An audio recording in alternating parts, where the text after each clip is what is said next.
इमरान अभी भी चोर है। इमरान ने फाइनेंशियल टाइम्स पे केस नहीं किया। मैंने तो लेस्को को पूरा उसका केस खत्म करके लेस्को को हराया। फाइनेंशियल टाइम्स ने इसके बारे में लिखा था कि ये चोर है।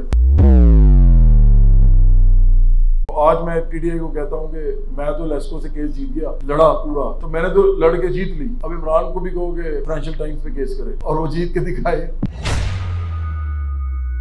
जब लास्ट मीटिंग हुई थी और जब अब हो रही है तो क्या फ़र्क पड़ा है पार्टी के इमेज को, पार्टी की रीच के अंदर, पार्टी के लोगों के अंदर नाम जाने के लिए। तो इसलिए बेसिकली ये मीटिंग्स होती हैं। और जो सेंट्रल सेक्रेटेरिएट की मीटिंग है वो तो होती ही इसीलिए है ताकि हम देख सकें कि हमने जो सेक्रेटेरिएट से जो सेंट्रल सेक्रेटेरिएट है जो कि लाहौर है, CS हम सेंट्रल सेक्रेटेरिएट को कहते हैं, तो उसके अंदर जितने भी लोग इन्वॉल्व हैं जो कि टेक्निकल रिसोर्स भी है और पोलिटिकल लोग भी हैं और इसके अलावा वो लोग जो कि वॉलंटियर्स हैं और फिर वो लोग जो मुख्तलिफ इलाकों के साथ हर वक्त कम्युनिकेशन और कोऑर्डिनेशन में है, तो उन सबको हमें इकट्ठा करके तो हमें अगले लाएमल के लिए जो CS ने करना होता है, क्योंकि मेन रिसोर्स यहाँ पे है सारी, आपको पता है ऑफिस हमारा यहाँ है। हम यहाँ पे इसी ऑफिस के अंदर जितनी भी तरवीज है पार्टी की, जितनी भी रीच है पार्टी की, पब्लिसिटी है, मार्केटिंग है, प्रमोशन है, वो सारी हम यहाँ से करते हैं। अब जो असल सवाल ये पैदा होता है इस वक्त कि पॉलिटिकल पार्टी कोई भी जो है दुनिया में, वो असल में तो ग्राउंड पे होती है और लोग जो है वो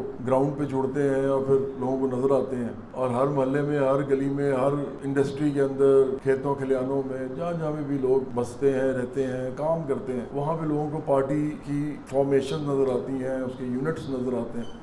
असल में तो ऐसे ही होता है, लेकिन मुझे लगता है कि ऐसा नहीं हो रहा पाकिस्तान में, सिर्फ हमारे साथ नहीं, किसी के साथ भी। अब आप कल का जलसा देख लें तहरीक इंसाफ का। तहरीक इंसाफ आपको हर वक्त सोशल मीडिया पे ऐसे पता लगेगा जैसे पाकिस्तान फतह कर लिया उन्होंने, लेकिन कल जलसे में उनके लोग नहीं थे, लोग नहीं गए। मैं अभी रास्ते में मजाक कर रहा था, बल्कि हम जा रहे थे प्रेस क्लब, प्रेस कॉन्फ्रेंस करनी थी लेस्को के हवाले से, तो मैंने मजाक किया, रास्ते में 2 लोग जा रहे थे मोटरसाइकिल पे, तो किसी ने कहा कि जलसा आज जो हो रहा है वो लोग उधर जा रहे हैं, तो मैंने कहा ये 2 मोटरसाइकिल वाले वहीं जा रहे हैं। तो एक्चुअली सारा पाकिस्तान चल रहा था उसी तरह, कोई जलसा बलसा कुछ नहीं है। तो आप ज़हन में एक बात रखें जो हम बार बार आपको समझा रहे हैं, क्योंकि हमें भी ये बात एकदम समझ नहीं आई थी। मैंने जब डॉक्टर लाल खान को ज्वाइन किया था, पहली दफ़ा जब मैंने किसी पॉलिटिक्स के अंदर कदम रखा था, उससे पहले मैं नजरियाती आदमी भी था, पढ़ाई लिखाई भी थोड़ी बहुत की हुई थी, लेकिन वाजे जब मैं ज़्यादा हुआ तो मैं डॉक्टर लाल खान के पास जाके हुआ 2 वजह से। एक वजह ये कि उन्होंने मुझे कुछ ऐसी बातें बताई जो कि उनकी ज़िंदगी का निचोड़ था, वो मेरे साथ उनकी दोस्ती थी बहुत, तो वो मेरे साथ जो बात करते थे वो कोई निचोड़ वाली करते थे, तो मुझे बड़ा फ़ायदा होता था। मेरा बेसिक्स जो है मेरे वो बड़े क्लियर हो गए।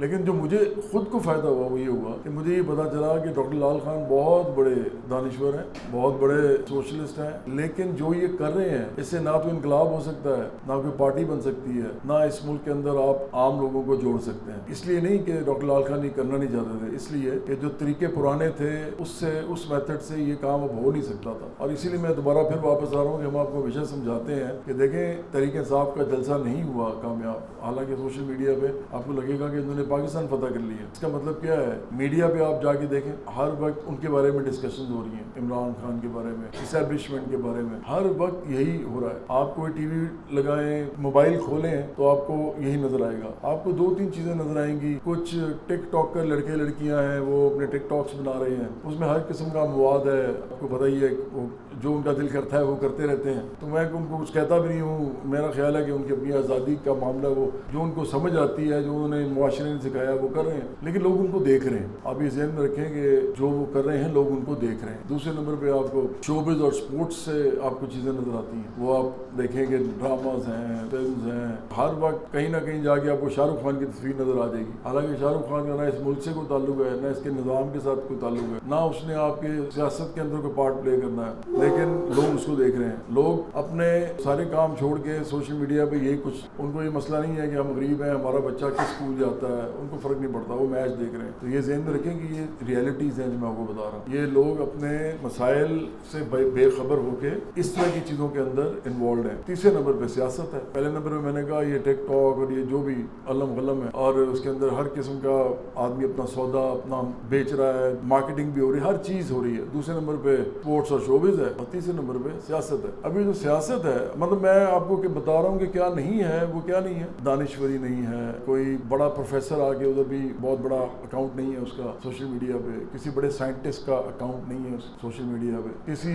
बड़े फिलोसोफर का अकाउंट नहीं है सोशल मीडिया पे, और उनको कोई सुन भी नहीं रहा, ना उनको देख रहा है। तो ये रियलिटी है, ये आप समझेंगे इस मुल्क के अंदर नहीं, पूरी दुनिया में कहतो रिजाल है, डी जनरेशन है, और वो नीचे की तरफ जाती जा रही है। और उसमें सबसे बड़ी डी जनरेशन है वो पॉलिटिक्स में है, क्योंकि पॉलिटिकल लोग जो थे वो ग्राउंड पे काम करके बनते थे और सबके पास इवन प्लेइंग फील्ड होती थी। फर्ज करें अब किसी के पास सोशल मीडिया की पावर नहीं थी, तो मीडिया की पावर भी सिर्फ दो ही थे ना, एक पीटीवी था पाकिस्तान टेलीविजन, और एक दूसरे नंबर पे अखबारात थे, बस यही थे दो चीजें। तो लोग ग्राउंड पे जो ऑर्गेनाइज करते थे ना वो जीत जाते थे, वही लोग जो थे वो बाकियों से आगे बढ़ जाते थे जो ग्राउंड पे ऑर्गेनाइज करते थे। वो ग्राउंड पे क्यों ऑर्गेनाइज कर पाते थे? इसलिए कि टेलीविजन सिर्फ 8 घंटे चलता था पहले, फिर 12 घंटे, फिर ऐसे था, थोड़ा सा और ज्यादा हो गया, लेकिन टीवी से ज्यादा नहीं होता था, उससे ज्यादा। उसके बाद AM और FM होते थे, रेडियो, वो लोग सुन लेते थे।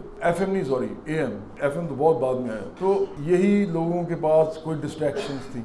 अखबार एक बार सुबह देखा, बस उसके बाद पढ़ लिया, खत्म होगी बात। कभी कभी किताब पढ़ ली, डिस्ट्रैक्शंस नहीं थी। लोगों के अपने मसाइल जो थे उनके इलाकों के, उस पर लोग आपस में बैठ के बात करते थे। आपने सुना होगा चौपाल होती थी, डेरे होते थे छोटे छोटे, ड्योड़ियाँ होती थी, थड़े होते थे, तो लोग अब आपस में बातें करते थे तो पॉलिटिकल जुड़त पैदा होती थी। लोग वहाँ से ऑर्गेनाइज होकर आहिस्ता आहिस्ता फिर अपने काम की जगहों पे लेके जाते थे वही ख्यालात वो अपने स्कूल कॉलेज में लेके जाते थे, वही ख्यालात वो अपने घरों में लेके जाते थे। अब दुनिया बिल्कुल चेंज हो गई है। ये दुनिया चेंज हुई है जब मीडिया बड़ा होना शुरू हुआ है, और मीडिया एक ऐसी फोर्स बना है कि इसको मैं नहीं कहता, देखिए ये मैं तो नहीं कह रहा ना, ये तो आप जाएंगे अभी आप किसी भी गूगल पे जाके चेक करें कि 4 सतून कौन से हैं। पहले तो आप हैरान होंगे कि 4 तो होते नहीं, 3 होते हैं। रियासत के एक एग्जीक्यूटिव होता है, एक जुडिशरी होती है, और एक मुकन्नना होता है, यानी लेजिस्लेटिव जो आपकी असेंबलीज होती हैं। यही आपकी एकेडमिक तो यही है ना आपकी स्टडी। लेकिन आपको पता है कि अब चौथा सतून है, और चौथा सतून हर कोई अब मान गया है। वो एकेडमिक के अंदर लिखा जाए या उसको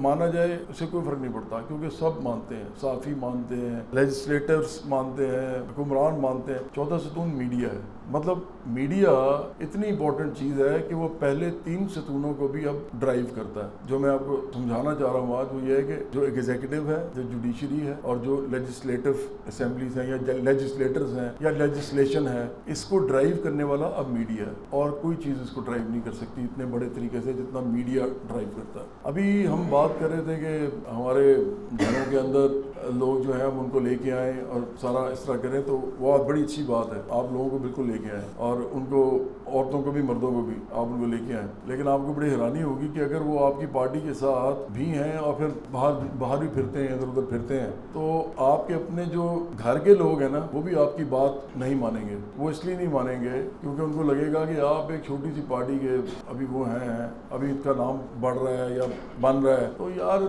आपको तो पता ही नहीं है दुनिया का, दुनिया है क्या। आप जब टीवी तो लगाएं, असल दुनिया ये है। असल दुनिया वो नहीं है एक्चुअली, लेकिन वो यही समझते हैं कि ये असल दुनिया, ये मीडिया की दुनिया। मीडिया उस पर क्या है, उस पर है एस्टेब्लिशमेंट ने ये कह दिया, इमरान खान ने एस्टेब्लिशमेंट को ये कह दिया, तो नवाज शरीफ ने ये कर दिया, भुट्टो ने ये कर दिया, यही है ना मीडिया पे, यही कुछ है। वही चीज़ें फिर आपको उनके बारे में फिर लोग कमेंट्री कर रहे हैं, कोई आगे किसी प्रोग्राम में कह रहा है कुछ ऐसे नहीं होना चाहिए, वैसे होना चाहिए। अब तो हर छोटी से बड़ी उम्र के लोग जो है तज्जियाकार बने हुए हैं, और लिखा भी होता है सीनियर तज्जियाकार, वो सब सीनियर तज्जियाकार हैं, वो आगे तज्जिए दे रहे होते हैं। ना उनका आपके कोई मसाइल से ताल्लुक है, ना उन लोगों का आपकी ज़रूरतों से ताल्लुक है, उनका आपसे ताल्लुक ही नहीं है, वो सियासत में भी नहीं है। लेकिन आप उनकी बातें सुन रहे हैं और आप बातें सुन के कह रहे हैं वाह क्या बात है, ये हुई ना बात। तो जो आपके घर वाले हैं वो भी उससे इन्फ्लुएंस हो रहे हैं, आपके घर वाले वो सुन रहे हैं और वो समझ रहे हैं कि ये तो असल बात है, ये टीवी पे आ रही है। और जवाद अहमद की पार्टी तो टीवी पे भी नहीं आ रही, जवाद अहमद की पार्टी तो सोशल मीडिया पे भी इतनी ज्यादा नहीं है। तो अगर आपको लगता है कि आपके सच से वो मुतासिर हो जाएंगे, सिर्फ सच से सिर्फ, तो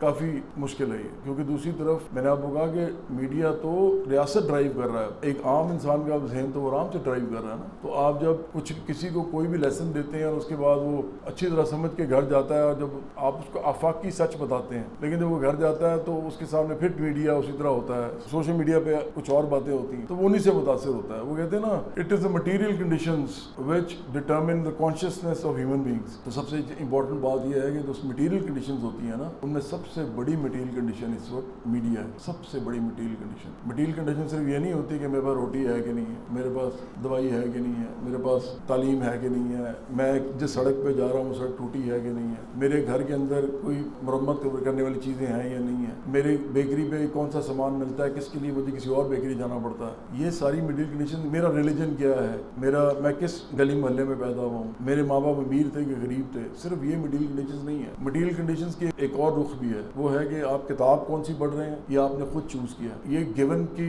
मटीरियल कंडीशन नहीं है, ये आपने अपने ऊपर खुद जबर करके किताब को पढ़ी है। आपने जबर करके किसी पार्टी में ज्वाइन करना ये अपने आप को, आपने कोई फिल्म देखनी है तो आपने देखना है कि मैंने कौन सी फिल्म देखनी है, आपने देखना है कि मैंने किन लोगों की सोबत में बैठना है। ये सब वो मटीरियल कंडीशन है जो आपने खुद अपने लिए चूज करनी है। लोगों के पास अपने लिए चूज करने का भी ना टाइम रहा है इस तरह की मटीरियल कंडीशन, और ना ही उनके पास कोई ड्राइव है। वो ड्राइव होते हैं मीडिया से, ये मैं आपको समझाना चाह रहा हूँ, वो सिर्फ मीडिया से ड्राइव होते हैं। आजकल पार्टीज बनाना, इकट्ठ करना, लोगों को इकट्ठा बिठाना, ये इतना मुश्किल काम है कि मैं समझता हूँ कि जो लोग यहाँ इस वक्त आए हुए हैं उन लोगों को बहुत ज्यादा मेरी तरफ से मैं तो उनका शुक्रगुजार हूँ, उनको सल्यूट करता हूँ और मैं उनको सराहता हूँ कि वो अपना टाइम निकाल के आए हैं। अदरवाइज किसी को क्या पड़ी है, वो सारा दिन तो एंजॉय करने के लिए सोशल मीडिया है, आप इधर बैठ बातें कर रहे हैं, जो बेहतर नहीं है कि फोन पे जाके मजे करें। पूरी दुनिया आपके सामने घूम रही है, सिर्फ फोन में एक चीज नहीं है, रोटी नहीं है इसके अंदर से निकलेगी, ना उसके अंदर से तालीम निकलेगी, ना इलाज निकलेगा, ना आपके घर की कोई मरम्मत की चीज है तो उसके पैसे निकलेंगे। सोशल मीडिया पे सिर्फ इंजॉयमेंट निकलेगी, लेकिन आप इतना इंजॉयमेंट सेंट्रिक हो गए हुए हैं कि आपको फर्क ही नहीं पड़ता कि और कोई चीज है या नहीं है, बस यही काफी है। एक जमाने में सिनेमा जब आया था तो लोग अपनी चीजों को भुला के सिनेमा देखने जाते थे कि हम खुश होंगे, नया नया सिनेमा आया था। अब उल्टा हो गया है, अब लोग सिनेमा से निकलते ही नहीं है। अब लोग कहते हैं यार सिनेमा से निकलेंगे ना तो वही परेशानियां, कमजोरियां, हमारे मसाइल हमारे सामने ऐसे खड़े होंगे, बेहतर है कि इसी सिनेमा में बैठे रहो। ये बहुत बड़ा एक डिफरेंस है जो क्रिएट हो रहा है, और ये पूरी दुनिया में हो रहा है, कि पाकिस्तान में नहीं हो रहा। सिर्फ लोग अब सिर्फ और सिर्फ वर्चुअल देखना चाहते हैं कि वर्चुअली हमें कौन सी दुनिया नजर आ रही है और वो उसकी अट्रैक्शन में अपनी जिंदगी गुजार रहे हैं। कि मैं बिल्कुल आपको ठीक बात बता रहा हूँ, पाकिस्तान में आपको काम करने के लिए लोग नहीं मिलते। पहले एक जमाने में स्किल्ड वर्कर होते थे। मैं हमेशा ही बात करता हूँ, कल भी मैं दोस्तों से बात कर रहा था कि एक ही चीज है दुनिया में जिसके अंदर आपको शॉर्ट टर्म किसी किस्म का बेनिफिट नहीं मिल सकता, वो है किसी चीज की स्किल सीखना। आप धोखा दे के पैसा कमा सकते हैं, छोटे मोटे धोखे करके। आप सोशल मीडिया पे ब्लॉग बना के इमरान रियाज जैसे बेवकूफ और जाहिल आदमी की तरह यूट्यूब पे पैसे भी बना सकते हैं। ये क्या करना है, आप एक कैमरा रखना है, इमरान खान की बातें करनी है, कुछ फौज को बुरा भला कहना है, आपको लोग सुनना शुरू हो जाएंगे। तो ये सब आप कर सकते हैं, लेकिन जब आपने गिटार बजाना सीखना है ना तो वो आपको सीखना पड़ेगा। वो आपको 6 महीने भी नहीं आएगा, 1 साल भी नहीं आएगा, वो आपको उस पर टाइम देना पड़ेगा। इसी तरह अगर आपने कोई राज मजदूरी करनी है तो राज जो होता है, राज वो मजदूर से बेहतर क्यों होता था? क्योंकि राज ज्यादा स्किल्ड होता था, वो स्किल्ड होता था। इसी तरह फोरमैन जो होता है वो मजदूर से ज्यादा क्यों बेहतर होता है, पैसे भी ज्यादा लेता है? क्योंकि वो स्किल्ड होता है ज्यादा। आपकी पूरी जिंदगी जो इंसानी तारीख की, पूरी इंसानी तारीख की जो हमें नजर आती है ना बुक्स के अंदर, जितनी भी जिंदगी रिकॉर्डेड है, उसके अंदर स्किल्स नहीं इंसानों की ये दुनिया बनाई है। स्किल्स आपके पास होती हैं तो ये दुनिया बनती है। अब उल्टा हो गया काम, अब लोग कहते हैं यार ये कौन सीखे, बेहतर नहीं है मोबाइल पे जाके फिर सिनेमा देखो, वो जो चल रहा है एंजॉय कर रहे हैं लोग। आपको पता है ये सब कभी नहीं हुआ था, ऐसा कभी भी नहीं हुआ था। ये सोशल मीडिया, इससे पहले केबल से स्टार्ट हुआ ही है और सोशल मीडिया ने इसको हाइट पे पहुंचा दिया है कि अब लोग काम जानते ही नहीं है, लोगों को काम करना ही नहीं आता, लोग स्किल्ड है ही नहीं। और अगर कोई स्किल्ड होने के लिए ज्यादा मेहनत करे तो लोग कहते हैं ये तो पागल है, इसको पता नहीं है शॉर्टकट है, लेकिन शॉर्टकट मिल सकता है, लेकिन शॉर्टकट नहीं मिल सकता। आप जाके मजदूरों को देखें, आखिरकार उनको फिर मजदूरी ही करनी पड़ रही है। सब लोग टिकटॉकर नहीं बन सकते, सब लोग यूट्यूबर नहीं बन सकते, लेकिन हर बंदे का दिल यही कर रहा है। एक जमाने में हमारे होता था कि सब लोग कहते थे हमने क्रिकेटर बनना है। मेरे सामने हजारों लड़के थे, वो जाया हो जाते थे, वो आते थे, मैंने भी फर्स्ट क्लास क्रिकेट खेली, मुझे पता है इस पूरी बात का कि वो आते थे, क्रिकेट खेलते थे और वो सारा कुछ छोड़ देते थे, पढ़ाई भी छोड़ देते थे, सब कुछ छोड़ के वो क्रिकेट खेलते थे। क्रिकेट में तो आखिरकार 16 लोग होते हैं, आपको पता है पाकिस्तान में, और बाकी कुछ उस जमाने में कोई बैंक थे, कुछ ऑर्गेनाइजेशन थी जो उनको दे रहे थे, PIA था, जैसे रेलवे था, इनकी अपनी टीम्स थी, तो कुछ बहुत ज्यादा भी मिला लें तो चंद हजार लोग जो है ना, वो कोई एम्प्लॉय हो जाता था कहीं पे, कोई टीम में आ जाता था। तो इनके अलावा जो थे वो सारे, हम कहते हैं पंजाबी में रुल जाना, वो रुल जाते थे, खत्म हो जाते थे। ये मैंने अपने सामने देखा। अच्छा, उसको कितने होते थे? वो होते थे वो लाखों की तादाद में, पूरे पाकिस्तान में लाखों की तादाद में क्रिकेटर बनने आते थे लोग, सिंगर बनने आते थे, एक्टर बनने आते थे। वो तमाम फील्ड जहाँ पे उनको स्कोप लगता था और जहाँ पे उनको अट्रैक्शन नजर आती थी, और लोग टीवी स्टेशन के बाहर खड़े रहते थे, लोग एक्टर बनने करने के लिए शाहनूर स्टूडियो में जाते थे, वो सारा कुछ ये करते थे, लेकिन चंद लाख लोग जो ये करते थे वो जाया हो जाते थे और चंद हजार लोग कामयाब हो जाते थे। अब ये स्केल बहुत बढ़ गया, अब इस वक्त करोड़ों लोग जाया हो रहे हैं, अब लाखों लोग नहीं जाया हो रहे, करोड़ों लोग जाया हो रहे हैं, क्योंकि अब जो है उनको लगता है कि मैं तो एक्टिंग भी कर सकता हूँ, इसके ऊपर जरूरत ही नहीं है कि एक्टिंग करने की। उनको लगता है कि मैं यहीं पे गाना गा सकता हूँ, मुझे क्या जरूरत है जाके किसी के पास जाके गाना सीखने की और फिर गाने की। स्पोर्ट्स करनी है वो भी मैं अपने मोहल्ले में खेलता क्रिकेट, उसकी वीडियोस बना के टिकटॉक पे डालूंगा, लोग कहेंगे वाह यार कितना जबरदस्त क्रिकेटर है, उनके पास तो फेम ही होता है। तो लोग जो है वो अब इस हद तक मैंने कहा एंजॉयमेंट और एंटरटेनमेंट ओरिएंटेड हो गए हैं, एंटरटेनमेंट सेंट्रिक हो गए हैं कि वो जाया हो रहे हैं, करोड़ों लोग जाया हो रहे हैं। पाकिस्तान में इस वक्त आपको अनएम्प्लॉयमेंट जो नजर आ रही है वो सिर्फ इसलिए नहीं है कि लोगों के पास काम नहीं है, वो इसलिए भी है कि लोग काम करना नहीं चाहते और लोग काम सीखना भी नहीं चाहते, तो उनको काम आता ही नहीं है। वो कहीं आप उनको रख भी लेना तो थोड़ी देर के बाद आप उनको कहना पड़ता है भाई आप क्या कर रहे हो, तो वो कहता है कि यार अच्छा है मोबाइल तो है ना मेरे पास, छोड़ो यार नौकरी शोकरी, वो घर जाके फिर मोबाइल देखना शुरू कर देता है। ऐसा कभी नहीं हुआ इंसानी हिस्ट्री में, और हमारी बदकिस्मती ये है कि हम इस दौर में सियासी पार्टी बना रहे हैं, और सियासी पार्टी भी हम बहुत ही कम रिसोर्सेज के साथ बना रहे हैं, और ग्राउंड के ऊपर पॉलिटिक्स हो ही नहीं रही। हमारी बदकिस्मती ये है। अब फैक्ट्रियों में मजदूर ऑर्गेनाइज नहीं हो रहे, अब खेतों खलियानों में जागीरदारों के सामने मज़ारे ऑर्गेनाइज नहीं हो रहे, किसान कमेटियाँ नहीं बन रही, मजदूर कमेटियाँ नहीं बन रही, यहाँ पे अदारों के अंदर यूनियंस नहीं बन रही, ऐसा कुछ नहीं हो रहा। तालीमी इदारों में भी स्टूडेंट यूनियंस नहीं बन रही, ये सब खत्म हो गया। अब सिर्फ एक ही चीज़ रह गई है कि आपके पास एक सियासी पार्टी का प्लेटफॉर्म हो और आप उस प्लेटफॉर्म के जरिए हुकूमत में आए, और इसके अलावा आपको कोई सपोर्ट कहीं से नहीं मिलनी है। ये सब सपोर्ट सिस्टम गायब हो गया। तो इस दौर में हम एक लेफ्ट की पार्टी बना रहे हैं बाएं बाजू। तो जितनी भी आप लोगों के अंदर तहफ़्फ़ुज़ात हैं पार्टी के हवाले से, आप एक ज़हन में रखें बात कि जहाँ तक आप ज़्यादातर मतलब मैं 99% कहूँगा, 99% आप जो सोचते हैं ना कि पार्टी नहीं कर रही, उस पर पार्टी सोच के आगे बढ़ चुकी हुई है। हो सकता है 1% भी आपके ज़हन में ऐसी बात हो जो हम भी सीख सकें, लेकिन ज़्यादातर आप जो कहेंगे ना हमें कि ऐसे क्यों नहीं हो रहा और वैसे, वो हमें पता है सब, हम काम ही यही करते हैं, हम यही काम करते हैं, और इस काम को करने के बाद ही हम ग्रोथ और डेवलपमेंट भी देखते हैं पार्टी की। हमें पता है क्या चीज़ करने से फ़ायदा होता है, क्या चीज़ करने से नुकसान होता है। ये हमारा कोई कारोबार नहीं है, कारोबार होता तो हम बल्कि और ज़्यादा स्ट्रिक्ट होते, लेकिन ये हमारा कुर्बानी करने का प्लेटफॉर्म है। हमें क्या ज़रूरत है कि हम कुर्बानी भी करें और वो भी बेअक्ली से करें, बेशऊरी से करें। हम तो बहुत ध्यान से करते हैं ना ये काम, हम तो बहुत ही जान मार के ये काम करते हैं। तो इस वक्त जो भी बातें आज हुई हैं, जितने भी लोगों ने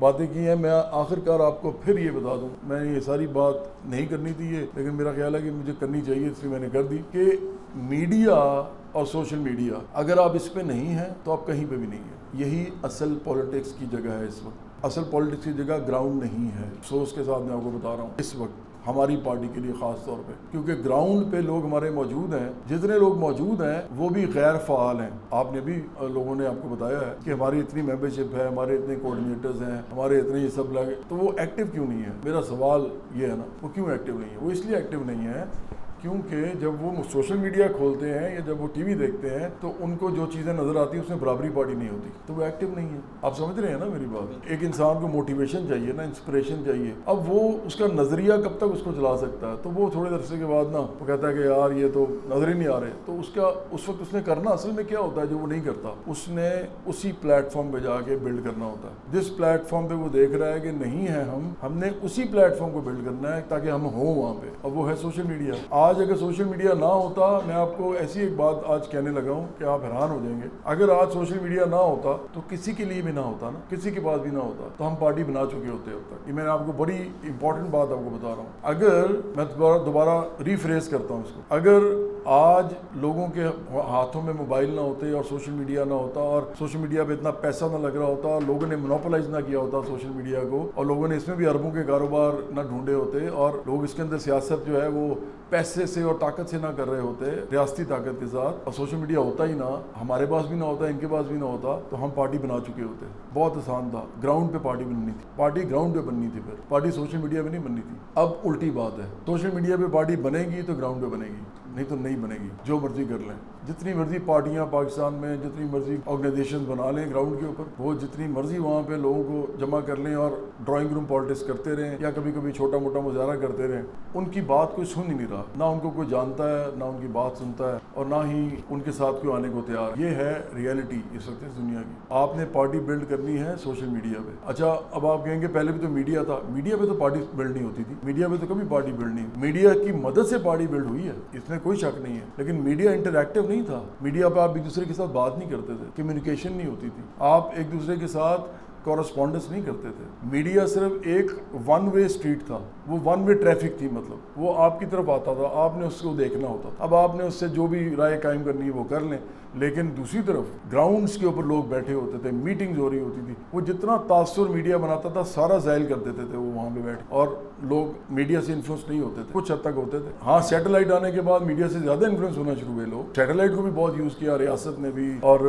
ताकतवर सियासतदानों ने भी। लेकिन जब PTV था तो ये सुल्तान साहब बैठे हुए, इनसे पूछ लें कि PTV की कौन सुनता था। आपको पता है PTV के बारे में लोग क्या कहते थे? वो कहते थे यार सारा दिन जो है कुछ अच्छा काम करते नहीं है, 9 बजे हर सूरत में जो है ना वो झूठा खबरनामा लगा देते हैं। लोग यही कहते थे, कहते थे खबरनामा झूठा है, क्योंकि वो रियासती टेलीविजन था और खबरनामा जो था वो उस पार्टी का या उस हुकूमत का होता था जिसने वो टेलीविज़न चलाना होता था।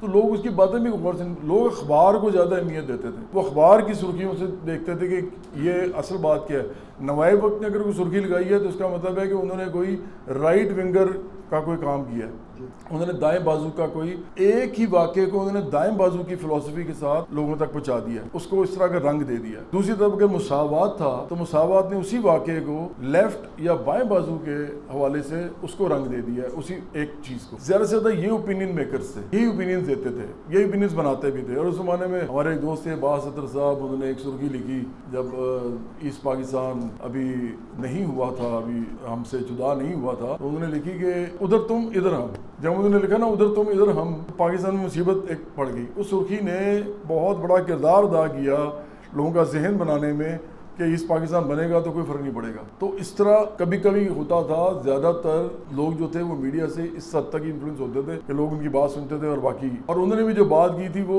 उन्होंने ओपिनियन अपनी नहीं बनाई थी, उन्होंने जुल्फ़िकार अली भुट्टो की तरफ से ही कहा था कि जुल्फ़िकार अली भुट्टो ये चाह रहे हैं, उधर तुम और इधर हम, मुजीबुर रहमान वहाँ पे और हम यहाँ पे, और ये अलग-अलग 2 मुल्क बनेंगे। अब हम इकट्ठे एक ही फेडरेशन नहीं होंगे अब आइंदा से। तो मैं कहना क्यों चाह रहा हूँ ये सारा कुछ, इसलिए कि एक बात आप ज़हन में बिठा लें, SN ने किया है काम मीडिया के अंदर, अनवार ने किया है काम मीडिया के अंदर, इसी तरह अदील तो खैर बहुत ही इन्वॉल्व हैं मीडिया के अंदर, बिलाल अभी कुछ अर्से में मीडिया के अंदर काम करने वाले हैं। बड़ा अच्छा आइडिया है इनका, मैं चाहता हूँ कि वो चल पड़े और ज़बरदस्त काम हो उसके ज़रिए। इन लोगों से आप पूछेंगे सियासत के बारे में तो ये आपको बताएंगे कि जो ये बना रहे हैं ना, इनका अपना एक ख़ास ख्याल होता है कि जो मैं ये बना रहा हूँ ना इससे ये होगा। ये क्यों होता है इनका ख्याल, ये क्यों ऐसा समझते हैं? हालांकि ये इन्होंने तो कोई फ़लसफ़ा भी नहीं पढ़ा, हमने तो फ़लसफ़े की और नज़रियात की किताबें पढ़ के भी बड़ा टाइम ज़ाया किया है ना, लेकिन इन्होंने तो वो नहीं किया। ये क्यों बता सकते हैं कि हमने ये चीज़ बनानी है और ये चीज़ इस तरह जाएगी और लोग इसको इस तरह एक्सेप्ट करेंगे, इसको नहीं करेंगे? ये क्यों हमें ये अपना एक आइडिया दे सकते हैं? वो आइडिया अच्छा हो या बुरा हो या सही हो या गलत हो, लेकिन इनका एक आइडिया इसलिए कि ये मीडिया पे काम करते हैं। इनको पता है कि सिर्फ इसी तरीके से ही लोग इन्फ्लुएंस होते हैं, इससे नहीं होंगे, इससे होंगे, इससे नहीं होंगे।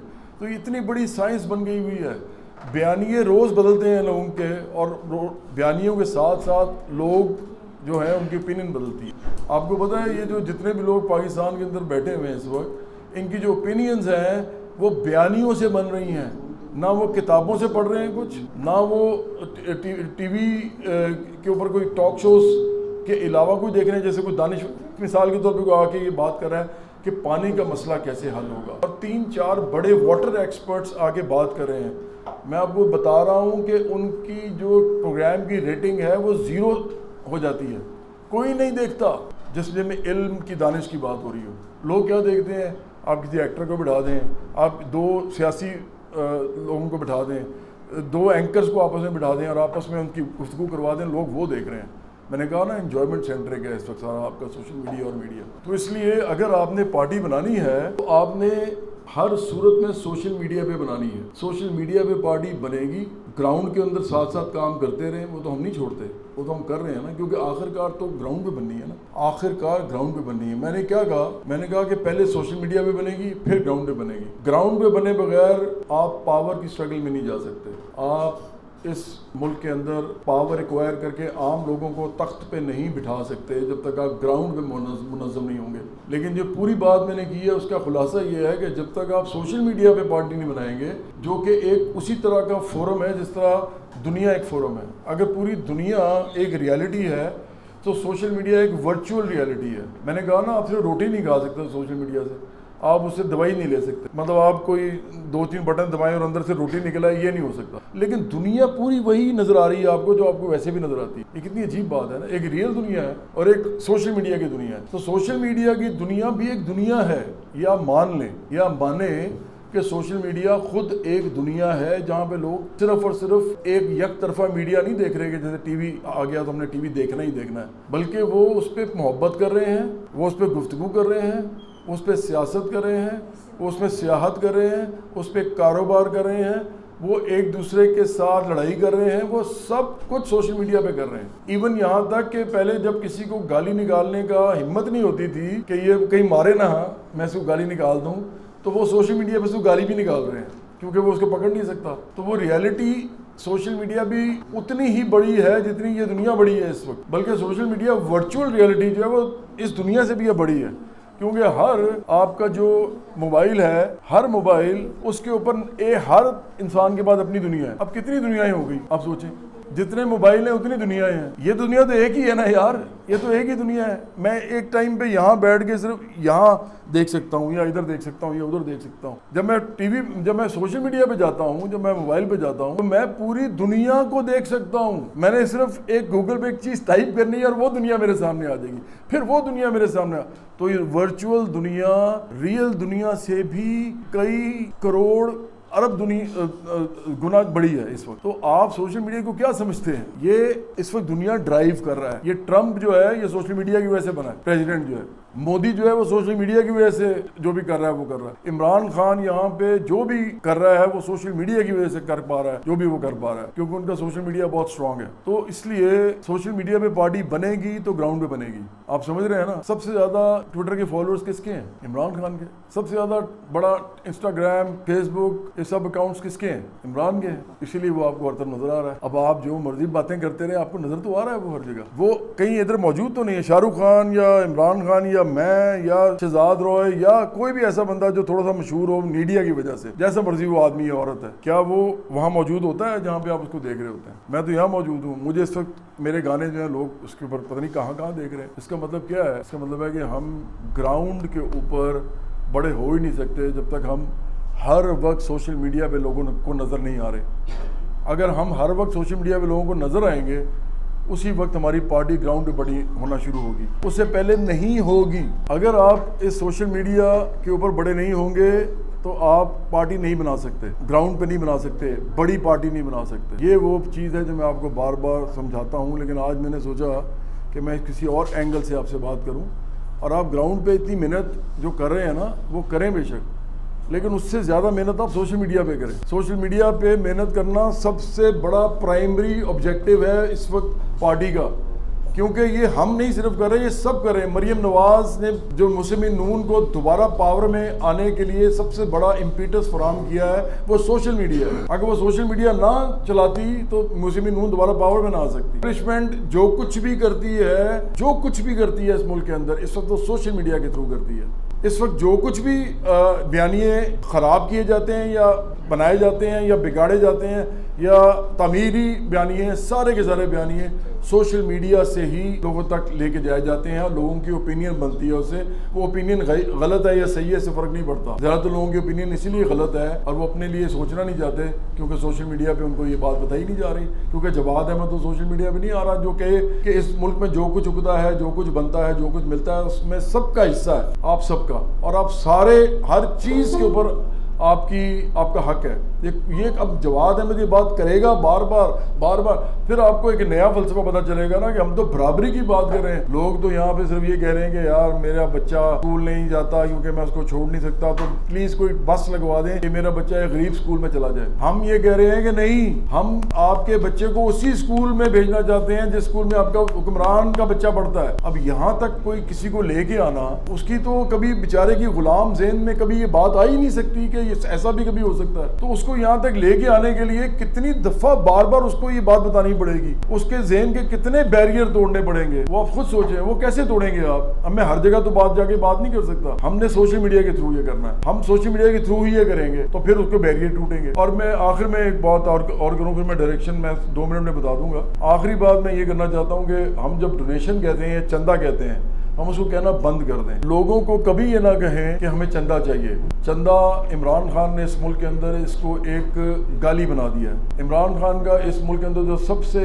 बड़ा जो घटिया काम उसने किया है वो ये किया है कि उसने इसकी कॉर्पोरेटाइजेशन की है, चंदे की या चैरिटी। उसने चैरिटी को कारोबार बनाया है इस मुल्क के अंदर। उसने एक ऑर्गेनाइज्ड चैरिटी का एक कॉन्सेप्ट दिया है। ऑर्गेनाइज्ड चैरिटी के ऐसी जिसके अंदर जो लोग उसको बनाएं वही उसको चलाएं भी, फिर उनके खानदान चलाते रहें। ये बिल्कुल कारोबार की तरह है। ये कारोबार होता है जैसा, वैसे ये भी होता है। ये इसीलिए होता है ताकि रियासत अपने जो मसाइल लोगों के हैं वो अगर नहीं पूरे कर पा रही, उनके मसाइल हल नहीं कर पा रही, उनकी रोजी रोटी पूरी नहीं कर पा रही, तो रियासत को एक जगह से थोड़ा सा हेल्प और सपोर्ट मिल जाए कि कुछ लोग ये करना शुरू कर दें, लोग अपने राइट्स छोड़ के खैरात मांगना शुरू कर। तो चंदा हमने नहीं मांगना, हमने मांगना है, मैं आपको एक लफ्ज दे रहा हूँ आज, हमने मांगना है हिस्सा मांग। किस काम में? इस सियासी काम में। हमने क्या मांगना है? वो अपना हिस्सा डालेंगे उसमें।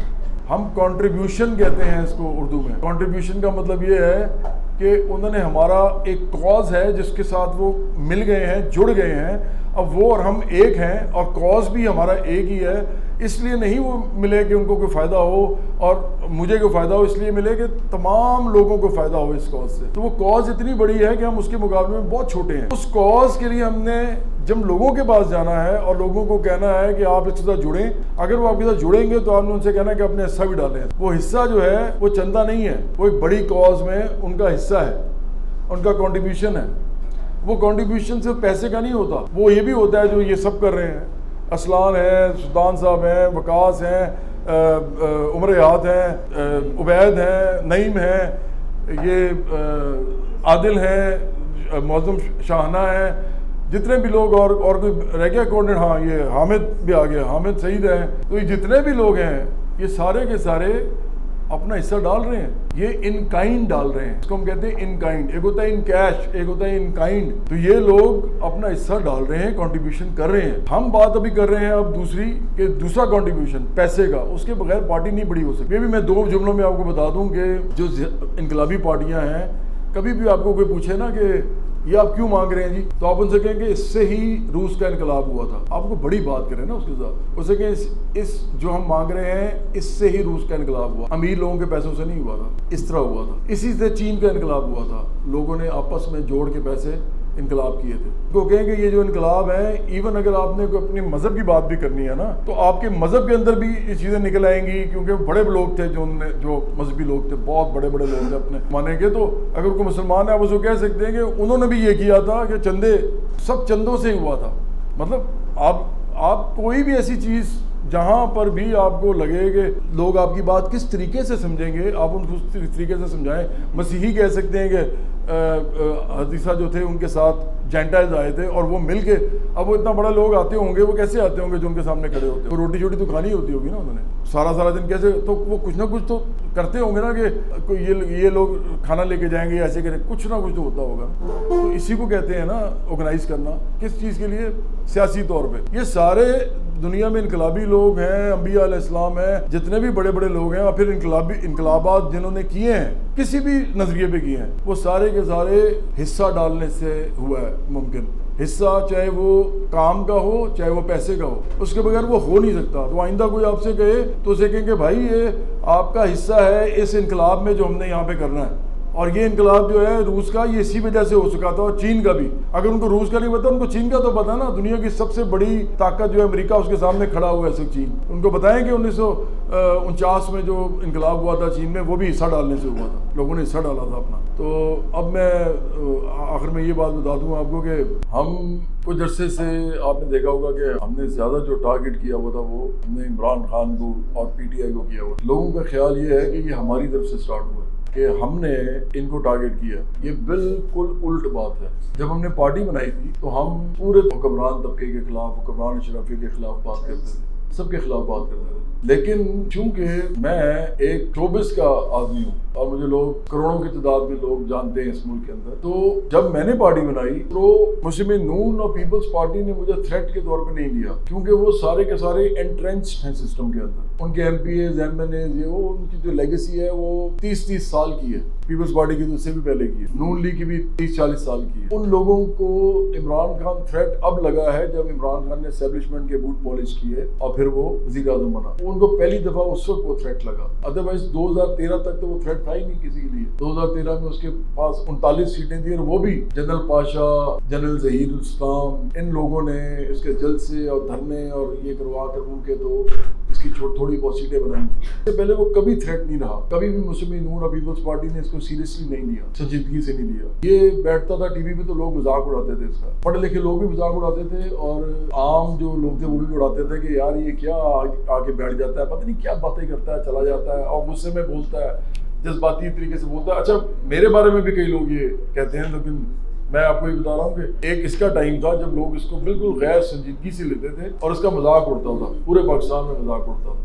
और उसकी फिर आपके सामने मिसाल भी है कि इमरान खान जो है, इसने जब 1996 में पार्टी बनाई तो 1997 में इसने 8 सीटों से इलेक्शन लड़ा और 8 की 8 हार गया और जमानतें जब्त हो गई। उसका मतलब ये है कि जो लोगों का तासर उसका टीवी का था वो ग्राउंड भी यही था। ग्राउंड भी लोग उसको ये समझते थे कि यार ये क्या बेवकूफ़ सा, जाहिल सा है, हर वक्त गुस्से में रहता है, पता पुता इसको कुछ है नहीं, ऑल फॉल बोलता रहता है। ये यू टर्न मास्टर ये तो बाद में आए हैं ना, लेकिन तासुर लोगों का पहले भी था कि अजीब, कभी कुछ कह देता है, कभी कुछ कह देता है, ये अजीब सा आदमी है। तो ये इसका तासुर था। 2002 में मुशर्रफ ने उसको सीट लेके दी, खुद मुशर्रफ ने सीट लेके दी इसको मियाँ वाली से एक ही, और ये और सीटों से लड़ा भी नहीं ताकि सीट पक्की हो जाए। सीट पक्की थी इसकी, मिल गई। उसके बाद ये ज़्यादा टीवी पे आना शुरू हुआ। लेकिन 2010-11 में इसके पीछे बाकायदा एस्टेब्लिशमेंट आई उस जमाने की, उन्होंने इसको पैसा, रिसोर्सेज, टीवी पे, सोशल मीडिया इसका डेवलप करना, आप समझेंगे हर तरफ से एस्टेब्लिशमेंट ने इसको सपोर्ट किया। इवन जो एक्सपेट्रिएट पाकिस्तानी थे वो भी इन्फ्लुएंस हुए उस जमाने की एस्टेब्लिशमेंट से, और उन्होंने बड़े बड़े लोगों ने उसके साथ मिलके उन्होंने इसकी भी वहाँ पे कैंपेन शुरू कर दी। ये सब मेरे सामने हुआ है। मैं उस वक्त, आप समझे कि नौजवान था, मैं उस जमाने में गाने गा रहा था, मुझे अच्छी तरह पता है ये सारा कुछ क्या हो रहा था। जनरल मुशर्रफ जो है उन्होंने मुझे 2 जमाने में तमगा, इम्तियाज और सारा इजहार भी दिया था, 2 सदारती अवार्ड उन्होंने मुझे दिए थे। तीसरा मुझे ममनून हुसैन ने दिया 2016 में, ह्यूमन राइट्स अवार्ड। लेकिन उससे पहले ये दो मुझे दे चुके थे, तो जनरल मुशर्रफ को थोड़ा बहुत जानता भी था, इनके घर वालों को भी जानता, तो मतलब उनके साथ मुलाकात होती रहती थी इन लोगों के साथ, जहाँ जहाँ पे भी हम शो वगैरह किया करते थे या प्रेसिडेंट हाउस में या कहीं पे भी। तो मुझे पता था कि इधर हो क्या रहा है। उसी जमाने में मुझे ऑफर भी हुई कि आप भी अगर कोई काम बड़ा करना चाहते हैं तो करें। तो मैंने सलाम किया, मैंने कहा जी, क्योंकि मैं तो एक नजरियाती आदमी था, मुझे पता था कि मैंने तो अभी ये काम करना भी नहीं है, बाद में करना है, पॉलिटिक्स तो करनी ही करनी, पहले इसलिए शोहरत के बाद करनी। तो एक लड़का था वो मेरे पास आया, उसने मुझे कहा, वो हर वक्त प्रेसिडेंट हाउस में होता था, उसने मुझे कहा कि आपने अगर एक मीटिंग कर ले। मैंने कहा यार मीटिंग नहीं करनी, रहने दो। वो जी बड़े बड़े कुछ लोग हैं वो आपसे मिलना चाहते हैं। मैंने कहा जी मैंने नहीं मिलना। तो मैं बहरहाल चला गया। मुझे ये भी कहा गया कि आपके पास एक बंदा होगा। 2 मोबाइल नंबर मुझे दिए, फोन आया मुझे, उन्होंने कहा ये 2 मोबाइल नंबर है, इस पे एक आदमी है, इसका नाम मैं फिर कभी बताऊंगा, अगर किसी ने मुझे टीवी में पूछा तो वो अभी लिखे हुए हैं मेरे पास, अभी भी जैज के नंबर थे। उन्होंने कहा जी ये नंबर है, तो इस आदमी को आप कभी भी फोन करेंगे ना तो आपका हर काम ही करेगा। मैंने कहा जी थैंक यू वेरी मच। लेकिन मैं उधर नहीं गया मीटिंग करने। जो कहते हैं ना गेट नंबर 4 और ये वो सारा, वो वही जमाना था। ये मुझे फ़ोन भी GHQ से आया था, GHQ से फ़ोन आया था, और मैं बात कर रहा हूँ 2003 की, मेरा ख्याल है 2003, मतलब 22 साल पहले। तो मैंने जो कुछ छोड़ा हुआ है ना लाइफ में, वो आप थोड़ा सा इमेजिन करके देखें कि मैं क्या क्या चीज़ें छोड़ के इस काम में आया और ये वाला काम किया। आके। तो ये भी तो देखे ना, लोग सुनेंगे तो उनको पता है कि जो कह रहा हूँ वो सही कह रहा हूँ। ये भी एक हकीकत है ना कि उन्होंने मुझे ये कहा था। और बल्कि मैंने अपने वालिद साहब से, मेरे वालिद साहब पढ़ाते थे पॉलिटिकल साइंस, उनसे अपने मेरे बहनोई हैं आतिफ भाई जो है, हम दोनों से मैंने आगे कहा कि इस तरह तो मुझे कह रहे हैं। तो उन्होंने कहा यार अगर तो आपने कभी ज़िंदगी में इनका ही वो बन जाना है, एक तरह से टाउट बन जाना है या कुछ, फिर तो आप कर लें, आपको बड़े फ़ायदे होंगे। लेकिन आप जो करना चाहते हो ज़िंदगी में वो इनकलाबी काम, तो वो नहीं आप कर सकोगे। दोनों ने मुझे ये कहा एक्चुअली। तो उन्होंने ये नहीं कहा कि ना करें, उन्होंने कहा बड़े फ़ायदे होंगे बड़े, मतलब अरबों रुपया होगा, नाम होगा, शोहरत, हर तरफ आपकी आप चीज़ें बना रहे होगे, अस्पताल, कॉलेज, स्कूल, यूनिवर्सिटियाँ, तो नाम ही नाम होगा। उस दिन मुझे ये भी पता चला पहली दफ़ा कि इमरान खान को भी एस्टेब्लिशमेंट ने बहुत सपोर्ट किया, क्योंकि उन्होंने उसका नाम लिया। मैं आपको बड़ी मजे की बात बताऊँ, उन्होंने मुझे जब कहा ना, तो उन्होंने कहा कि जैसे इमरान खान है, जैसे इमरान खान ने अस्पताल बनाया है, ये किया है, वो किया, तो आप भी हम चाहते हैं कि आप ऐसा करें। आप, हमें पता है इस मुल्क के बड़े मोहब्बत वतन आदमी है, तो आप भी हम चाहते हैं कि इस तरह करें। मैं आपको 2003 की बात कर रहा हूँ, उसमें मैं पोलियो का सफीर भी था। मुझे सफीर बनाया गया था पोलियो रेडिकेशन मुहिम का। पूरे पाकिस्तान में मेरी तस्वीरें जाती थी और बहुत सारे आर्टिस्ट थे, उन्होंने मुझे चूज किया था क्योंकि मैं उनको थोड़ा संजीदा लगा था या थोड़ा पढ़ा लिखा लगा था, जो भी था। मुझे लाइफ में बड़ी दफ़ा ये ऑफर हुई है एस्टेब्लिशमेंट के साथ ये काम करने की। ये वाली जो एस्टेब्लिशमेंट है, जब से ये आई है, इन्होंने मुझे अभी तक बाज़ाब्ता ऑफर नहीं किया। लेकिन 2022 में या 2021-22 में आखिरी दफा मोहम्मद अली दुरानी साहब मेरे पास आए थे और उन्होंने मुझे कहा था कि मैं उधर जा रहा हूँ, गेट नंबर 4, तो उसके बाद आपकी बारे में मैं करना चाहता हूँ, तो आप बताएंगे। मैंने कहा जी आप कोई बात ना करें, बस मुझे आगे बताएंगे क्या गुफ्तगू आपकी हुई। तो उन्होंने मुझे नहीं बताया उसके बाद। उससे पहले मेरे घर आए थे, उन्होंने घर आके मुझे कहा था कि आप बताएं कि हम क्या कर सकते हैं आपके लिए। फिर यही कहा कि हमें नहीं लगता कि आप 25 साल भी लगे रहेंगे तो आप पार्टी बना सकेंगे।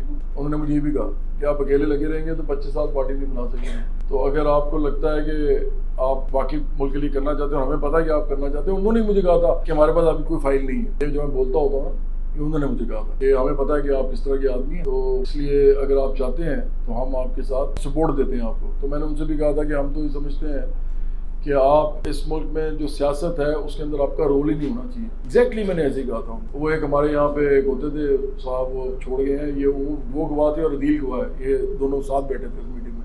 तो ये सारे वाक़यात तो हैं अपनी जगह, लेकिन रूलिंग क्लास के साथ भी मेरे बड़े अच्छे ताल्लुकात रहे हैं। किसी ने भी, जब हमने पार्टी बनाई उससे पहले हम तालीम पे काम कर रहे थे, मैं वो बता रहा था। हाँ, तालीम पे हमने काम किया, फिर हमने राइट्स फॉर इक्वालिटी बनाई, राइट्स फॉर पाकिस्तान बनाई, फिर राइट्स फॉर इक्वालिटी बनाई, और फिर international youth and workers movement बनाई। हमने तारिक शहजाद साहब जो है बैठे में, डॉक्टर शनाज, मैं, हम तीनों ने ये इनिशिएटिव्स लिए थे राइट्स फॉर इक्वालिटी के और national youth and workers movement के। और ये सारा कुछ हम कर चुके हुए थे। ये ज़हन में रखेंगे, ये सियासी पार्टी को ऐसे नहीं बन गई, ये हम पहले से कर रहे थे काम। हमारा जितना मवाद उस वक्त का पड़ा हुआ है जब मेरी कोई पार्टी नहीं थी, उतना मवाद तो पार्टी के पास नहीं है इस वक्त। जितना काम हमने उस वक्त किया था मजदूरों, किसानों, कॉलेजेस, स्कूल, यूनिवर्सिटीज में, वो international youth and workers movement का पेज है। आप उस पर जाके सिर्फ स्क्रॉल करना शुरू करेंगे तो आपको समझ आ जाएगी कितनी स्पीचेस हैं, कितने फंक्शन हैं, कितने लोगों के साथ मैं इंटरेक्शन कर रहा हूँ, और पार्टी नहीं है। और ये बात मैं कर रहा हूँ 2011 से लेके 2011 से 2018 तक 7 साल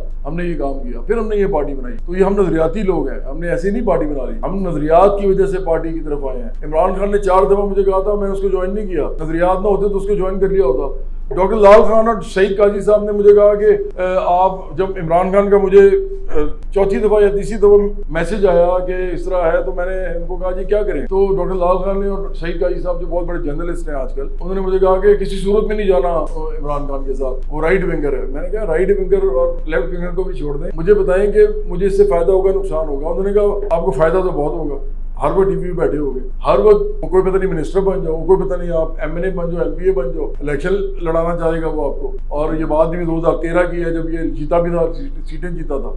तो मैंने वो फिर फैसला कर लिया। फिर मैंने इमरान खान को कहा कि मैं नहीं करना चाहता अभी सियासत, तो बस मैंने बात खत्म कर। एक बार लियाकत बलोच के सामने भी इमरान खान ने मुझे कहा, उस दिन बता रहे थे लोगों को कि जवाद को मेरे सामने इमरान खान ने कहा कि पार्टी में आओ, तो उसने कहा मैंने कोई नहीं आना। हालांकि मैंने ये नहीं कहा था, लेकिन लियाकत बलोच साहब ने इस तरह ये कहा कि इसने कहा मैंने कोई नहीं आना अपनी पार्टी में, क्योंकि सारी बात है उनको भी, वो भी कोई उनके साथ कोई हिले थोड़ी हुए हैं, दोनों डिफरेंट पार्टीज हैं, तो उनको भी एक पॉइंट स्कोर करने का मौका मिल गया। तो 4 दफा मुझे इमरान खान ने कहा, एक दफा एहसन इकबाल साहब ने कहा, मेरे घर आके मेरे एहसन इकबाल आपको पता है ना कौन है? ये इस वक्त नून लीग के सबसे बड़े आदमी है। इसे ये जो बाकी तो पॉलिटिशियन है ना, जो असल टेक्निकल आदमी है, जो नून लीग की इकोनॉमी को देख रहा है कि नून लीग ने इकोनॉमी को किस तरह पाकिस्तान की ठीक करना है, उसका हेड जो है वो एहसन इकबाल है। और इकोनॉमी के ऊपर ही सियासत होती है, ये भी आपको पता है। तो वो आए थे मेरे पास, उन्होंने मुझे कहा कि ज्वाइन करें। इसी तरह नजर गोंदल के भाई जुल्फकार गोंदल ने मुझे कहा कि पीपल्स पार्टी की टिकट नहीं। ये सारी बातें इसलिए रेलेवेंट है कि अब मैं जो आपको बताने लगा हूँ बात, जब 2018 में मैंने पार्टी बनाई, पार्टी हमने काम शुरू किया 3 जनवरी 2018 से। तो हमने जब सोशल मीडिया पे थोड़ी सी बात की, मैंने टीवी पे जाके बोलना शुरू किया,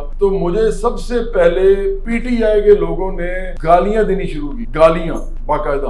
पहले तो वो मुझे उल्टे सीधे लफ्ज बोलते रहे और उसके बाद वो सीधा सीधा फोर्स गालियों पे आ गए। उन्होंने फोर्स गालियां देनी शुरू की। मेरा मसला जाती नहीं था, मेरा मसला सियासी था। सियासी इसलिए था क्योंकि जब मैं कोई बात कर रहा हूँ और लोग मुझे गालियां दे रहे हैं, तो उससे क्या हो रहा है कि लोग देख रहे हैं कि इसको तो गालियां पड़ रही हैं, और वो मुनज़्ज़म गालियां थी। आप मेरे साथ अभी चले, अभी कल हम जा रहे थे तो रास्ते में लोग मुझे प्यार कर रहे थे, कुछ गवाह होंगे इसके, सब कमरे में बैठे होंगे लोग, हैदर भी था मेरे घर, तारिक साहब भी थे। तो हर वक्त यही होता है, लोग मुझे प्यार कर रहे होते हैं। ये कौन लोग हैं जो सोशल मीडिया पे आगे मुझे गाली निकालते हैं? ये खास मुनज़्ज़म ग्रोह है जो मेरे पीछे छोड़ा जाता है, इनको मेरे पीछे लगाया जाता है, ताकि इससे क्या होता है, मेरी सियासत इफेक्ट होती है। ये गालम गलोच करते हैं, फोर्स गालम गलोच। पहले उन्होंने ये शुरू की। अच्छा, मैं उनके लिए थ्रेट क्यों था? मैंने वो कहा कि मैं उनके लिए थ्रेट नहीं हूँ। इसके लिए मैं थ्रेट इसलिए था कि ये दूसरा आदमी था जो कि करोड़ों लोग जिसको जानते थे, जो इतनी हिम्मत वाला आदमी था कि उसने कहा कि मैं पार्टी बनाऊंगा और आम लोगों की पार्टी बनाऊंगा। जिन लोगों को इमरान खान पागल बना रहा था, बेवकूफ बना रहा था ये चेंज के नाम पे, मैंने कहा कि पार्टी ही उनकी बनाऊंगा। इमरान खान ने क्या किया कि अमीरों की पार्टी बनाई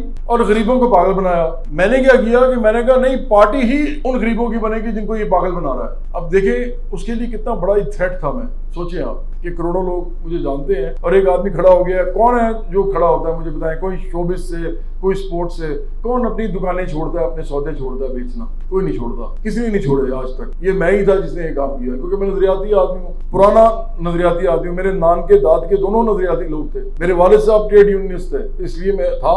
तो मैंने अब ऊपर से लाल खान, डॉक्टर लाल खान मुझे मिल गए। उसके बाद फिर चल सो चल, तो अब तो मैं चेंज नहीं हो सकता, अब तो मैंने यही करना है जो करना है। ये लालच वाला तो मुझे कभी था नहीं। हम आम लोग थे, आम तरीके से रहते थे। थोड़े से पैसे आए तो हमने थोड़ा सा बेहतर रहना शुरू कर दिया। लेकिन मेरा कोई फार्म हाउस नहीं है, मैंने कोई अपने घर, मैंने कोई मकान नहीं खरीदा। आज तक मेरा कोई घर नहीं है। मैं अपने वालिद साहब के घर में रहता हूँ, जिसमें लोग सारे आते हैं। वो मेरे वालिद साहब का घर है, उसका बंटवारा होना है।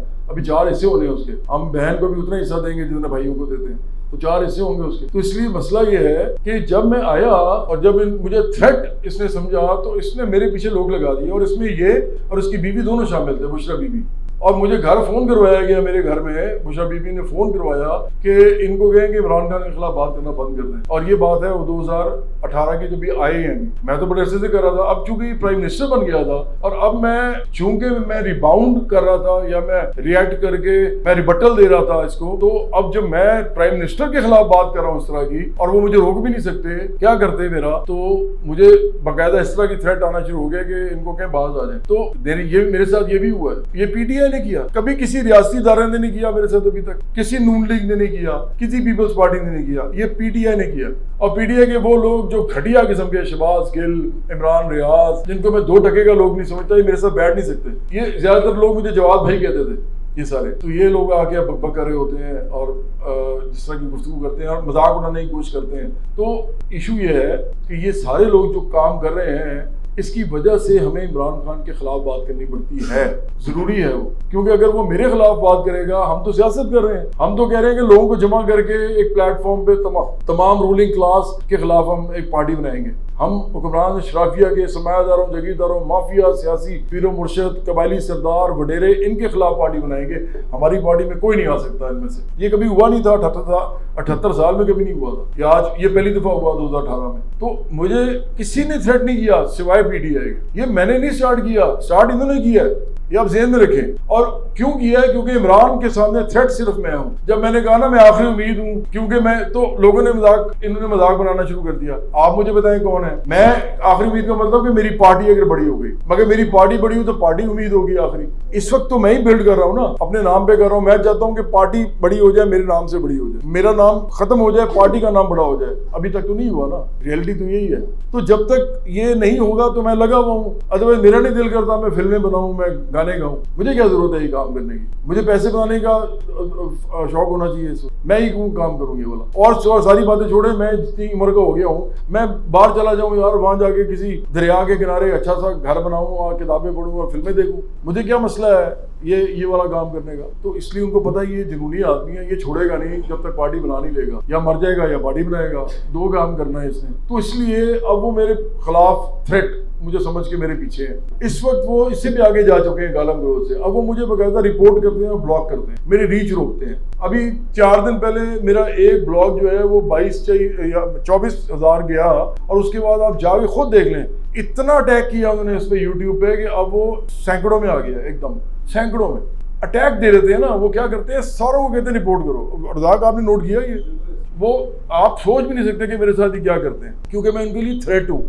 आप बात एक समझे अच्छी तरह कि इमरान भी मुझे जानता है, उसकी बहनें भी जानती हैं, इमरान के सारे जितने उसकी पार्टी के लोग हैं वो भी मुझे जानते हैं, इस मुल्क के जितने भी जनरल्स हैं, मतलब जनरल्स हैं, इस मुल्क के जितने जजेस हैं। मुझे काजी फाजिल साहब ने आके खुद कहा था कि जवाद साहब मैं आपका बहुत म्यूजिक शौक से सुनता हूँ, मेरी पूरी फैमिली सुनती है, तो मेरे साथ एक तस्वीर खिंचवाएं। और उन्होंने मुझे खड़ा करके अपने साथ तो तस्वीर खिंचवाई, किसी को कैमरा दे के अपना। तो जजेस मुझे जानते हैं सारे, मुझे तमाम वो लोग जानते हैं जो इस वक्त आपको मीडिया में नजर आते हैं। मैं क्यों नजर नहीं आता? क्योंकि ये लोग मुझे जानते हैं, इनको पता है कि अगर मैं नजर आया तो क्या होगा। ये जानते हैं ना मुझे, ये सब जानते हैं, ये जजेस भी जानते हैं, ये जनरल्स भी जानते हैं, ये ब्यूरोक्रेट्स भी जानते हैं, ये पॉलिटिशियंस भी जानते हैं, हुकूमत ऑपोजिशन के लोग भी जानते हैं, सब मुझे पुलिस के लोग भी जानते हैं, सबको पता है मैं कौन हूँ। अगर किसी गरीब आदमी को किसी गाँव में नहीं भी पता ना, मेरा हो सकता है, लेकिन इनको पता है जो करता धरता है इस मुल्क के, इनको बड़ी अच्छी तरह पता है कि मैं कौन हूँ। इसलिए मैं आपको मीडिया में नजर नहीं आता, क्योंकि उनको पता है कि मैं कौन हूँ। तो इसलिए देखें, पीडीआई के खिलाफ हम अब क्या करने लगे हैं। इमरान और पीडीआई, हमें लगता है कि इन्होंने ये जो लेस्को वाला मामला किया था स्पेशली, इस पे तो कल मैंने प्रेस कॉन्फ्रेंस कर दी और इसका ये तो खत्म हो गया। अब ये ढीठ हैं या बेगैरत हैं या इन पे लानत पड़ी हुई है तो ये लगे रहे, तो मुझे क्या फर्क, ये तो हैं ही घटिया लोग। लेकिन मेरी तरफ से मसला खत्म हो गया। अब मैं कभी चोर नहीं कहलाया जा सकता या मेरे पे कोई इल्जाम नहीं लगा सकते, लेकिन इमरान अभी भी चोर है। इमरान ने फाइनेंशियल टाइम्स पे केस नहीं किया, मैंने तो लेस्को को पूरा उसका केस खत्म करके लेस्को को हराया। इमरान ने फाइनेंशियल टाइम्स पे केस नहीं किया, फाइनेंशियल टाइम्स ने इसके बारे में लिखा था कि ये चोर है और इमरान ने उस पर केस नहीं किया। तो आज मैं पीडीआई को कहता हूँ कि मैं तो लेस्को से केस जीत गया, लड़ा पूरा, और ना मैंने हुकूमत से कोई फ़ायदा लिया, ना अपोजिशन से, ना मैंने किसी अदारे से, सबको पता है, ना मैंने किसी सियासी पार्टी से, ना किसी सियासतदान से, खुद लड़ाई लड़ी है। तो मैंने तो लड़ के जीत ली। अब इमरान को भी कहो कि फाइनेंशियल टाइम्स पे केस करे और वो जीत के दिखाए। तो चोर मैं समझता हूँ कि इमरान जो है वो सिर्फ चोर नहीं है, बल्कि फ्रॉडिया भी है साथ। वो फ्रॉडिया चोर है कि जो बताता है कि मैं चोर नहीं हूँ, लेकिन है असल में चोर ही। तो पीडीआई को ये मैसेज जरूरी देना था, जो मैंने दे दिया।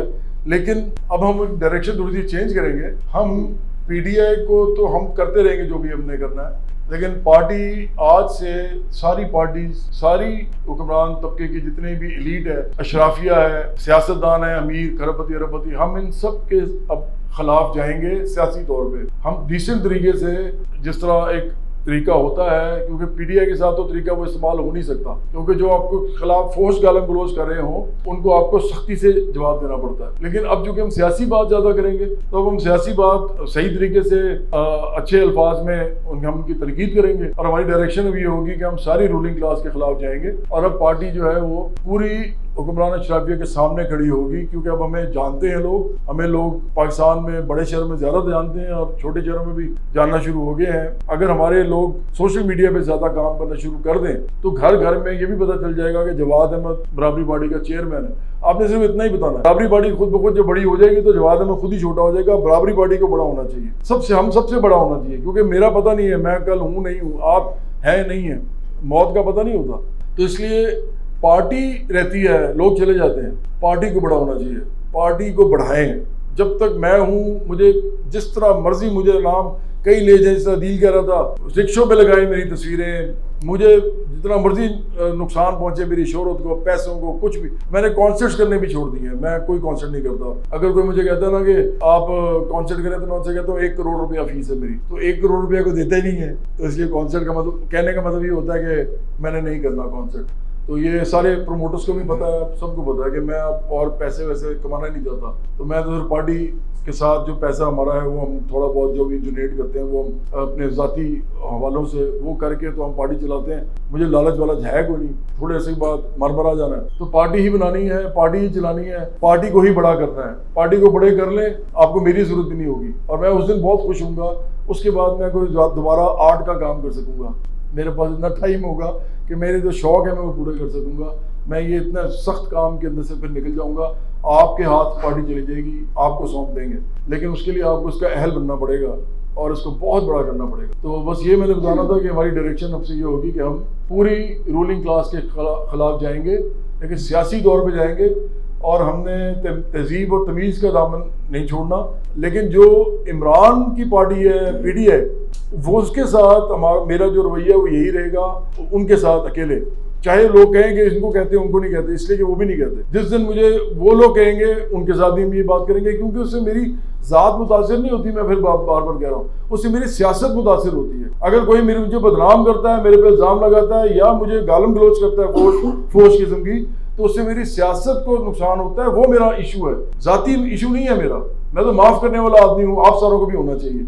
हम तो जिन लोगों को बड़ा बड़ा मानते हैं वो सारे माफ़ करने वाले लोग हैं, इनकलाबी भी माफ़ करने वाले लोग हैं। तो इसलिए मैं समझता हूँ कि बराबरी पार्टी की अब ग्रोथ का टाइम आ गया और अब हम सबके सामने खड़े होंगे और हम ये जो लड़ाई है सियासी, ये बड़े लेवल पे हर एक के सामने खड़े होकर लड़ेंगे। लेकिन उसके लिए आपको अपना सोशल मीडिया बड़ा करना पड़ेगा और बराबरी पार्टी को, जिस तरह फिर मैं कहूँगा आखिर में कि सोशल मीडिया पे पहले पार्टी बड़ी होगी तो फिर ग्राउंड में भी बड़ी होगी। बहुत शुक्रिया।